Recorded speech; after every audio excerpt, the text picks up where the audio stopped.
શ્રાવણ માસના અંતિમ સોમવાર નિમિત્તે સંસ્કારી નગરી વડોદરામાં શહેરના આરાધ્યદેવ નવનાથ મહાદેવને જળાભિષેક અર્પણ કરવા માટે ભવ્ય કાવડ યાત્રાનું આયોજન કરાયું છે।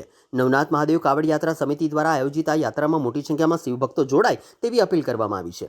સમિતિના આયોજન મુજબ સવારે 7 વાગે સિદ્ધનાથ મહાદેવ મંદિરથી કાવડ યાત્રાનો પ્રારંભ થશે। યાત્રા શહેરના વિવિધ નવનાથ મહાદેવ મંદિરો ખાતે જળાભિષેક કરતી આગળ વધશે અને સાંજે 7 કલાકે જાગનાથ મહાદેવ મંદિર ખાતે પૂર્ણ થશે। શ્રાવણ માસની પરંપરા અનુસાર પવિત્ર નદીઓના જળથી ભગવાન શિવનો જળાભિષેક કરવામાં આવશે। સમગ્ર યાત્રા દરમિયાન ભક્તિમય વાતાવરણ વચ્ચે હર હર મહાદેવના જયઘોષ સાથે શિવભક્તો શ્રદ્ધાભાવથી ભાગ લેશે। આયોજકો દ્વારા વિશેષ વ્યવસ્થાઓ પણ કરવામાં આવી છે। ઉપવાસી ભક્તો માટે ફરારી ભંડારા, પ્રસાદ તેમજ અન્ય જરૂરી સુવિધાઓ ઉપલબ્ધ કરવામાં આવશે। સમિતિએ સ્પષ્ટ કર્યું છે કે આ કાવડ યાત્રા સંપૂર્ણપણે નિઃશુલ્ક રહેશે। વડોદરાના મેયર ગીતાબેન મકવાણાએ શહેરના તમામ શિવભક્તોને આ પવિત્ર કાવડ યાત્રામાં મોટી સંખ્યામાં જોડાવા અપીલ કરી હતી। તેમણે કહ્યું હતું કે તેઓ પોતે પણ આ યાત્રામાં સહભાગી બનશે અને શ્રાવણ માસના અંતિમ સોમવારે ભગવાન શિવના આશીર્વાદ મેળવવા ભક્તોને જોડાવાનું આમંત્રણ આપ્યું છે। નવનાથ મહાદેવ કાવડ યાત્રા સમિતિના નીરજ જૈને યાત્રાના રૂટ, આયોજન અને ભક્તો માટે કરવામાં આવેલી વિવિધ વ્યવસ્થાઓ અંગે માહિતી આપી હતી। આયોજકોને આશા છે કે આ વર્ષે પણ હજારો શિવભક્તો યાત્રામાં જોડાઈ શ્રાવણ માસની ભક્તિમય પરંપરાને વધુ મજબૂત બનાવશે। નમસ્કાર।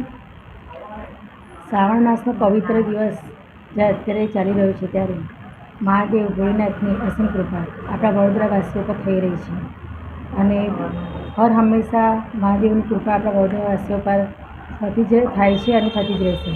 તો આ શ્રાવણ માસમાં પણ આપણે જે દર વર્ષે છેલ્લા 13 વર્ષથી આપણે જે કાવડ યાત્રા નવનાથની આપણે જે વડોદરામાં કરી રહ્યા છીએ એ આ વર્ષે પણ આપણે કરવા જઈ રહ્યા છીએ। તો આ શ્રાવણ મહિનાનો છેલ્લો સોમવાર, જ્યારે છેલ્લા સોમવાર એટલે કે 7 સપ્ટેમ્બરના 2026ના રોજ સવારે 7 વાગે સિદ્ધનાથ મહાદેવ મંદિરથી મહાદેવની આરતી કરીને આપણે સૌ ભાવિક ભક્તો આરતીમાં જોડાઈએ તેમજ ત્યાંથી આપણે યાત્રાનો પ્રારંભ કરીશું। તો સૌ ભક્તોને મારું આહ્વાન છે કે આપ પણ સાથે જોડાઓ, હું પણ જોડાવાની છું અને મહાદેવની અસીમ કૃપા આપણા પર રહે અને આપણા વડોદરાવાસીઓને સૌની મનોકામના પૂર્ણ થાય અને સૌ ભાઈ ભક્તોને જોડવા માટેની મારે આહ્વાન છે। નવનાથ મહાદેવ વડોદરા શહેરના રક્ષક દેવ છે। આ નવનાથ મહાદેવને વર્ષમાં એક વખત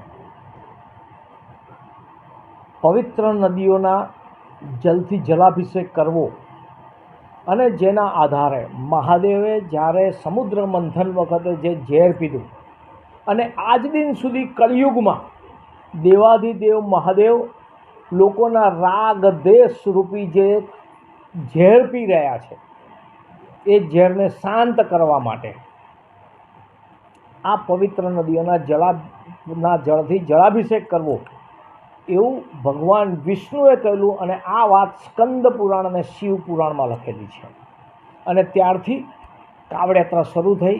વિષ્ણુ ભગવાનના કહેવા મુજબ જે લોકો દેવાધિદેવ મહાદેવને શ્રાવણમાં એકવાર જે દિવસે કાવડમાં પવિત્ર નદીના જળ લઈને ચઢાવે છે એ દેવતા સ્વરૂપે છે, દેવતા અને દેવી સ્વરૂપ।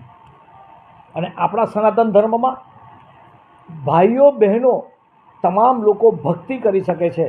આપણે ત્યાં જેન્ડરનું મહત્ત્વ જ નથી, દરેક આત્માને મહાદેવની ભક્તિ કરવાનો અધિકાર છે।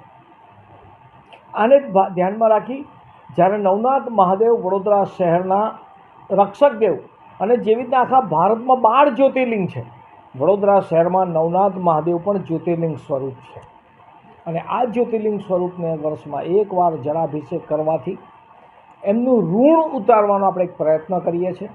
મારી આપના દ્વારા તમામ દર્શકોને વિનંતી છે, શ્રાવણના છેલ્લા સોમવારે નવનાથ મહાદેવની જે કાવડ યાત્રા નીકળવાની છે આ કાવડ યાત્રામાં આપ સૌ જોડાઓ અને આખો દિવસ સવારે 7 વાગે સિદ્ધનાથથી શરૂ થાય અને સાંજે 7 વાગે જાગનાથ પર એની પૂર્ણાહુતિ થાય। ત્યાં ભવ્ય ફરાળીનો ભંડારો અને જે લોકો ઉપવાસ ના કરતા હોય એના માટે પણ ભંડારાની વ્યવસ્થા કરવામાં આવે છે અને વ્યવસ્થા પણ લોકો કરે છે। આ કાવડ યાત્રામાં કોઈની પાસે કોઈ પૈસો લેવામાં આવતો નથી। આ કાવડ યાત્રામાં જેને પણ જોડાવવું હોય પોતાના મનથી, તન મનથી જોડાવાનું છે। આગલા દિવસથી 2 દિવસ અગાઉથી બ્રહ્મચર્યનું પાલન અને એના પછીના દિવસે પણ બ્રહ્મચર્યનું સંપૂર્ણ પાલન કરવું અને એક દિવસ સંપૂર્ણ એક દિવસ શિવમય આપણે સૌએ શિવમય થઈ જવાનું છે અને એના આધારે આપણા જીવને શિવ તરફ લઈ જવાનું એક પગલું આગળ વધવાનું છે. આવો એટલે તો અમે કહીએ છીએ, જોઈશું રહ્યા છો નવનાથ મહાદેવની કાવડ યાત્રામાં જોડાઈ આપણા જીવને શિવ તરફ લઈ જઈએ. હર હર મહાદેવ.